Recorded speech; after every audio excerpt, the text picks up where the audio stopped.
The day I left my husband, I thought I was stepping into freedom. I imagined a weight lifting off my shoulders, an instant sense of relief washing over me as I walked away from the life that had felt more like a cage than a home. What I didn't expect was the storm that followed, the waves of doubt, loneliness, and unexpected grief that crashed into me over and over again. Leaving wasn't just about walking out the door. It was about unraveling years of shared history, breaking apart dreams that were once built together, and stepping into a world where I had to redefine myself from scratch. I wish someone had told me what to expect. I wish someone had warned me about the hard parts, the quiet nights filled with second guessing, the friendships that would dissolve, and the deep financial and emotional struggles that lay ahead.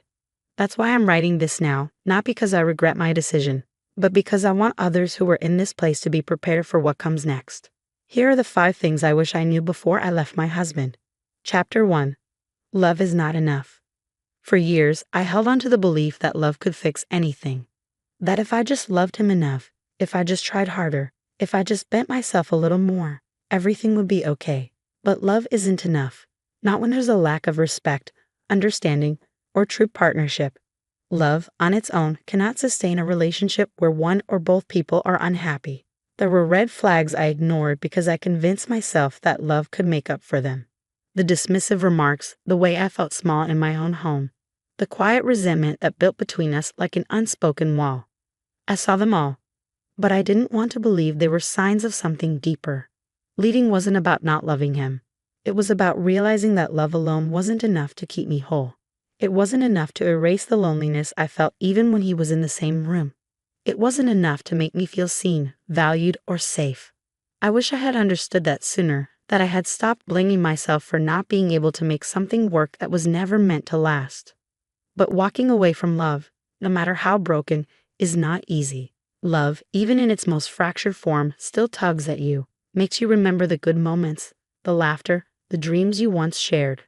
I spent months questioning myself, wondering if I had given up too soon, if I had just tried a little harder. The truth is, love should not be a battle where one person is constantly losing themselves to keep the other happy. And that's what I had been doing for years. I remember one particular night, long before I left, when I sat alone in our bedroom, staring at the ceiling, feeling the weight of my unhappiness suffocate me. I had tried to talk to him earlier that evening, to tell him how I was feeling, but he brushed me off, distracted by his phone, by work, by everything else that seemed more important than me. That moment stuck with me, the realization that I could be sitting right next to someone and still feel utterly alone. Even after I left, I kept questioning myself. Did I make the right choice? Could things have been different? The what-ifs were relentless. But over time, I came to see that staying would have meant continuing to shrink myself, to silence my own needs, and that was no way to live. Chapter 2. Healing takes longer than you think. In the days after I left, I kept waiting to feel free. I expected a sudden rush of relief, an immediate lightness in my heart. But instead, I felt lost. The life I had known, flawed as it was, had disappeared overnight, and in its place was an empty space I didn't know how to fill. Healing wasn't linear. Some days I felt strong, like I had made the best decision of my life. Other days, I found myself crying in my car, overwhelmed by the sheer weight of my choices. There were moments of deep regret, even though I knew leaving was the right thing to do. No one tells you that you might still miss someone you don't want to be with. No one tells you that moving on doesn't happen the moment you walk away. Grief doesn't just come from loss, it also comes from letting go of the life you imagined. I had to mourn the version of my life I had once hoped for, the future I thought we would build together. I had to accept that even though I left, there would still be moments of sadness, moments of longing, moments where I would look back and wonder, what if? I learned that healing isn't about forgetting the past or pretending it didn't hurt. It's about sitting with the pain, letting yourself grieve, and slowly, very slowly, learning how to build a new life. If I could go back, I would tell myself to be patient. That just because it hurts doesn't mean it was the wrong choice. That healing doesn't come overnight, but it does come. Chapter 3. Financial independence matters more than you think. When I left, I thought I had planned well enough. I had some savings, a place to go, and a budget that seemed reasonable. But what I didn't realize was how much financial independence truly dictated my ability to stand on my own 2 feet. Money was more than just bills and rent. It was security, stability, and freedom. I had to learn how to manage finances on my own, how to rebuild credit, and how to adjust to a single income household. I wish I had saved more, planned better, and understood the hidden costs of starting over. Chapter 4. Your support system will change. One of the hardest lessons I learned after leaving was that not everyone would stand by me. Friendships that I thought were unshakable faded. Some people took sides, others drifted away, and some simply didn't know how to support me in my new life. At first, I felt abandoned. I was shocked by how many people who had been a part of my life disappeared. Some mutual friends chose to remain loyal to my ex-husband, while others simply felt uncomfortable being caught in the middle. The people who had once been my support system were no longer there, and that was a painful reality to accept. But over time, I realized that change also brings opportunity. While I lost some people, I also gained new friendships, ones built on mutual respect, understanding, and shared experiences. I found support in unexpected places, from colleagues to distant relatives to online communities of women who had gone through the same thing. It took effort to rebuild my support system, but I learned that the people who truly cared about me would stay, and those who left were never meant to be a part of my long-term journey.